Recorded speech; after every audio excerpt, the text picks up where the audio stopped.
एक लंबे समय से जो प्रॉमिस मैंने आपको किया था कि SDR सॉफ्टवेयर डिफाइंड रेडियो को एक दिन दिखाऊंगा और बताऊंगा, तो जैसा कि मैंने पिछले वीडियो में बताया कि हमें ham radio operator Vikrant Shukla ji का साथ मिला और वो स्वयं से हमें बताएंगे सॉफ्टवेयर डिफाइंड रेडियो क्या होता है।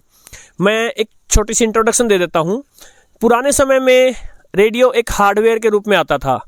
उस समय किसी ने नहीं सोचा था कि कंप्यूटर आएंगे और कंप्यूटर पर प्योर सॉफ्टवेयर और एक छोटे से जो आपका USB डोंगल होता है उसके माध्यम से, और जो फ्रीक्वेंसी इतनी बड़ी रेंज जो सामान्य रेडियो में भी नहीं आती, उसके जो रेडियोस हैं उनको लैपटॉप वगैरह पर सुना जा सकेगा।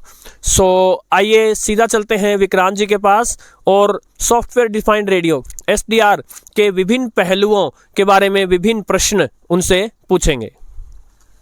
ओके, ये है RTL SDR यानी कि सॉफ्टवेयर डिफाइंड रेडियो, और ये मॉडल है V3। सबसे जो फेमस मॉडल है आजकल वो यही है। इसके बाद V4 भी है, बट कुछ माने में जो V3 है वो V4 से अच्छा है। और ये मैंने अमेज़ॉन से लिया है। आई थिंक अगर आप सिर्फ USB स्टिक लेते हैं, यानी कि ये सिर्फ ये लेते हैं जो मेरे हाथ में है, तो आई थिंक अराउंड 5,000 5,500 का है। बट उसके साथ में एक किट आती है जिसमें कि एक ट्राइपॉड और एक छोटा सा एक डाइपोल एंटेना, जिसका आप एंगल भी चेंज कर सकते हैं, और साथ में उसके एक छोटा केबल रहता है।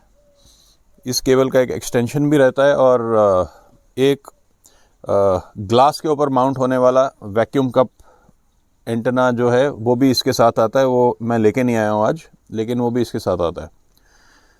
सो ये एक नॉर्मल रेडियो से डिफरेंट कैसे है? इसके अंदर कोई एनालॉग ट्यूनर नहीं है। ये बेसिकली जो वही सिग्नल जो एक रेडियो स्टेशन से ट्रांसमिट होता है, वो सिग्नल इसके थ्रू इस एंटेना पोर्ट में आता है, और अंदर जो इसका प्रोसेसिंग है वो एक सॉफ्टवेयर के थ्रू डिफाइन किया हुआ है। तो इसका फ़ायदा ये है कि ये इसका जो फ्रीक्वेंसी रेंज है वो बहुत ज़्यादा है। कुछ 100 हर्ट्ज़ से कुछ गीगा हर्ट्ज़ तक इसका रेंज है, जो कि एक नॉर्मल रेडियो में होना बहुत मुश्किल है। सो इसका हम थोड़ा सा ऑपरेशन देखेंगे। इसके लिए आपको क्या चाहिए? एक स्टिक चाहिए, कोई भी टाइप का एंटेना चाहिए, और ये इसके दूसरी तरफ जो है वो एक USB है, जो कि किसी लैपटॉप में या फिर इवन मोबाइल फ़ोन में भी आप इसको प्लग इन कर सकते हैं। मैंने इसको मोबाइल के साथ अभी तक चेक नहीं किया है, लेकिन बहुत सारे वीडियोज़ हैं इंटरनेट पे जिसमें इसको मोबाइल के साथ भी यूज़ किया है, बट मैं इसको नॉर्मली विंडोज़ PC के साथ यूज़ करता हूँ। और इसके साउंड के साथ साथ इसके ग्राफिक्स हैं जो कि इसको एक बहुत इंटरेस्टिंग रेडियो बना देते हैं, जिसमें आप पूरे का पूरा बैंड देख सकते हैं, और उसमें कहाँ पे सिग्नल है वो आपको इजीली समझ में आ जाता है। मॉड्यूलेशन किस टाइप की है, वो AM है, वो FM है, या वो सिंगल साइड बैंड है, अपर साइड बैंड है कि लोअर साइड बैंड है, वो भी आपको जस्ट ग्राफ्स देख के समझ में आ जाता है।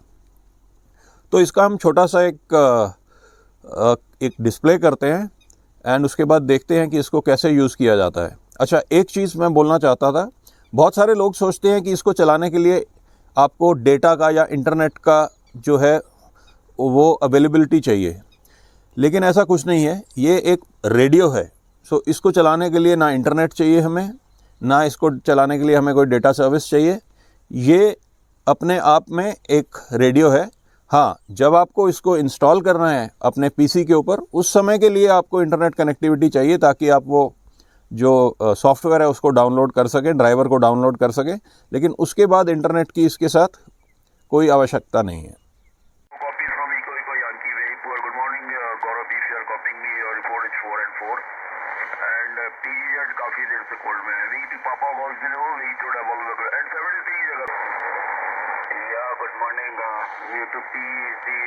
I didn't know you were there. Very sorry to hear that.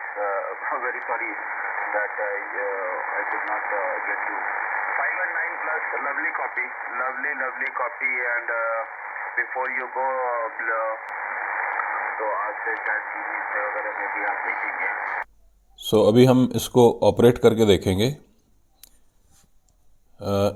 ये एक इंटरनल एंटेना है जिसको मैंने कनेक्ट कर दिया है, और इसी इंटरनल एंटेना पे हमने एक एक्सटर्नल एंटेना का वायर लाके जोड़ दिया है, बिकॉज हम अंदर बैठे हैं तो अंदर रिसेप्शन इतना अच्छा नहीं होगा। इसको विंडोज़ पीसी में प्लग इन कर दिया है। अब आप ये देखेंगे, ये एक SDR शार्प करके एक सॉफ्टवेयर है जो कि मैंने डाउनलोड किया है, और इसके बीच में एक एप्लीकेशन फाइल है SDR शार्प।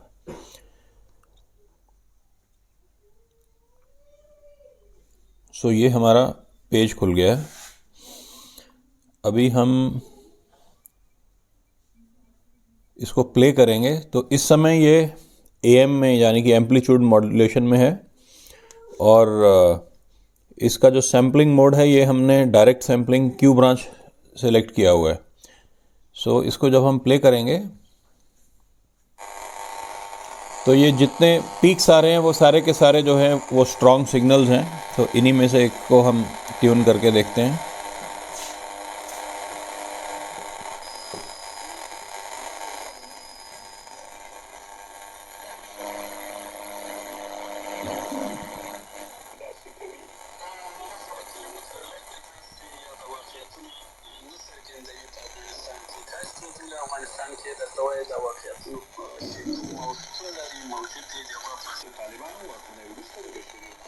ये अफ़गानिस्तान का चैनल है शायद कोई, इसी को हम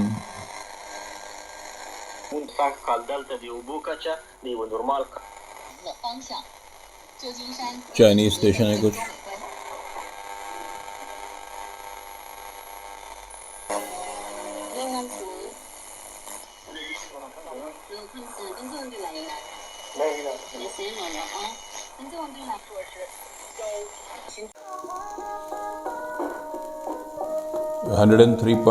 $102.3 FM, ये इसका सिलेक्शन है। Narrow FM, AM, lower side band, upper side band, wide FM, DSB, CW और रॉ का। इसमें हम फ़िल्टर भी चेंज कर सकते हैं, बैंडविड्थ भी चेंज कर सकते हैं। तो बेसिकली सॉफ्टवेयर के माध्यम से हम सब सेटिंग्स कर सकते हैं जो कि एक यूजुअल रेडियो में नहीं होती है। शॉर्ट वेव चला के देखें।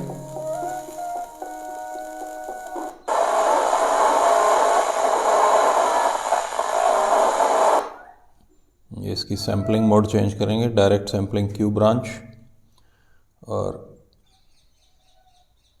जहाँ पे भी ट्रांसमिशन रहेगी वहाँ पे ऐसे पिक्स आ जाएंगे। तो ये एक अच्छा सिग्नल दिख रहा है।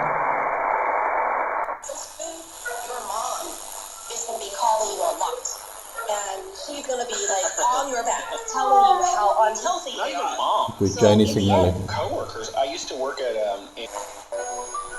और अब आ गया है हमारे अगले दोस्त का फरमाइश गीत, और गीत का बोला है राधा नाचिया गीत। कान्हा की मुरली।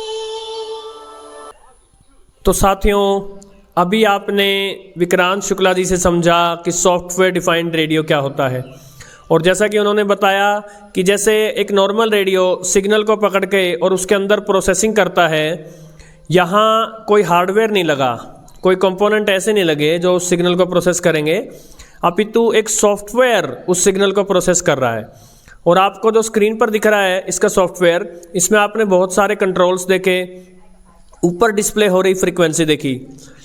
इस रेडियो को दिखाने, बताने और समझाने के लिए विक्रांत जी का चैनल के दर्शकों की तरफ से, भारत भर के रेडियो प्रशंसकों की तरफ से बहुत बहुत धन्यवाद। नमस्कार साथियों।